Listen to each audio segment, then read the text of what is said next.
this hurts. This is terrible. I could just imagine you guys running together with this in the background. Slow motion, like a little quiet glance at each other just to make sure the other one's keeping up. Little Hasselhoff, shirt off the beat, slow motion. Maybe some unbuttoned white-collared shirts. Paul, did you know who this was before we played it? I did not know who this was. Manny Pacquiao.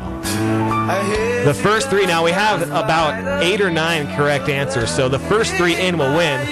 Luckily for a few of you, we're not going to count spelling. Yeah, I think in the future, though, we're going to have to put that on there. If we get more than one correct answer, it's going to be... Yeah, but that'll be a tiebreaker. But Manny Pacquiao's not easy to spell. Brain Wilson was a guess. I think they meant Brian Wilson, the closer with the Giants. And another guess we had, unbelievable, and I didn't even know this person, famous pro athlete, has Super Bowl rings, great broadcaster now. Some people love him, some people hate him. But I didn't know this guy had a tune, and it's old school tune. Take a listen to this and see if the listeners out there know who this is. This is some old school country. Does it say a year on this, Max? Here's that lonesome way. This is like the days of the silent movies. This guy is famous. He's been in movies as well. That is Terry Bradshaw going country. Unbelievable. Somebody texted in Terry Bradshaw. Obviously incorrect, but thanks for that text because, I mean, we got this beauty of a Terry Bradshaw song on YouTube. I've never heard that. I mean, obviously it's short-lived. But Manny Pacquiao, obviously, like I said, some of that is off-key bad. But you can't make fun of Manny Pacquiao. I mean, he's pound for pound probably the best fighter ever, boxer. You know what the sad part is? There have been worse contestants on American Idol. Oh yeah, they've been worse. I mean, easily worse. He should do it because what are they going to say? What are they going to say to him? Exactly. That's my point. You said you would say something to him, but now that you know who it is, I might giggle and chuckle, but I'm not going to straight out insult him. Heck no. It's not as bad as Britney Spears. Well, look, Britney Spears is bubblegum pop, but she doesn't sound that bad. But he honestly wants a legitimate singing career. Who's going to tell him no, though? I mean, he could fight himself, right? I could be the guy to tell him no, it's not going to work out. But I'm not going to be. But I'm not going to be the Simon, and really just be a jerk about it. There's a fine line there. There's a fine line between only getting punched once or twice and really getting beat up. Max was saying, because this song was in a recent commercial, I forgot which one. It was the iPad commercial, and he laughs. He goes, "Haha, million hits YouTube." I mean, this guy has a million hits on YouTube. He's terrible, but he's so famous, so popular. So Manny Pacquiao, correct answer for our Malahi Ford text trivia. Don't forget MalahiFord.com. Giving away an iPad a day during its huge super sale going on right now. Okay, Jordan Hasay interview last week was fantastic.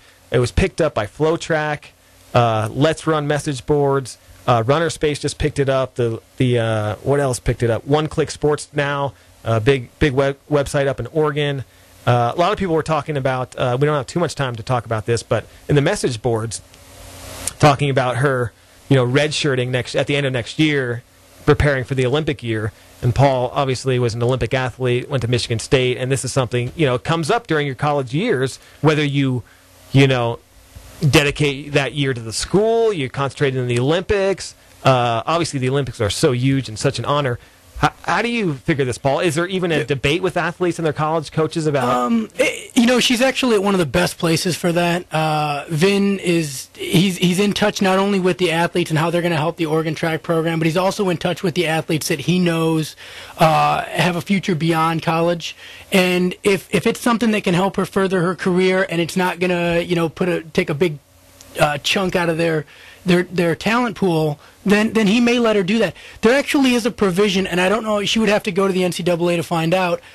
There's a provision for, I know it's wrestlers, I believe, I think maybe women's basketball. There's a provision that allows college athletes to take a year off from school if they're training with a national team for their sport preparing for an Olympic Games. I don't know if it applied because you have to be or for soccer, I think was what it was too. But you have to be selected to the national team and travel with them and compete with them. So there is that provision for them. I don't know how it applies to track and field. I can't imagine that it wouldn't apply because she, in order to do what she has to do, she's going to have to do a lot of traveling. She's going to have to do a lot of training in different locations, either at altitude or with other athletes. So it may be something that works out for her, but definitely she's at the best place where they're going to consider not only what's best for Oregon, but they're going to consider what's best for her in her career. And if she can be competitive on an international scale or an international stage and make the Olympic team, I can't imagine that her head coach would tell her not to. Yeah, it seems like, we had her on, and it seems like her coach is being, very respectful of her post-Oregon career and saying, hey, if we need to redshirt you a season, you have, your thoughts and your pro career to think about. It's the Olympics. It's your country. So I think they're doing a great thing with her and giving her that option. It doesn't seem like it's a big deal or it's bringing up, a riff on the team or anything like that. Well, normally they like to redshirt an athlete, let them mature. The only time they don't is usually when you have a very good athlete that doesn't have a lot of talent around them. The coach wants to just continue to use them at conference championships to get points, so they have a couple good years. But at Oregon, they're very talent rich. They're probably going to redshirt her anyways. Might as well redshirt her a year. It's going to really benefit her. So who knows? I'm sure she'll keep us updated. Yeah. So anyway, it's an interesting conversation. Our website took off with that. You can catch it, that interview with Jordan on livingtherun.com. It was really fun to do that, and it was interesting. Kind of sparked some conversation out there on message boards about redshirting and all that. But we wish her the best. She's always been great with us. She's been on 3 times. She's super nice and just a fantastic family and fantastic supporters here in the Central Coast. So it's been great to follow her career. And thanks to Jordan for getting us some YouTube hits and some hits on the website. We always appreciate it. All right, when we come back, some other local athletes are competing right now at the World Championships. Actually, Maggie Vesey is about an hour away from her first round in the 800. So we'll give you an update on her, Sharon Day, Ben Bruce, Stephanie Brown-Trafton, how they did.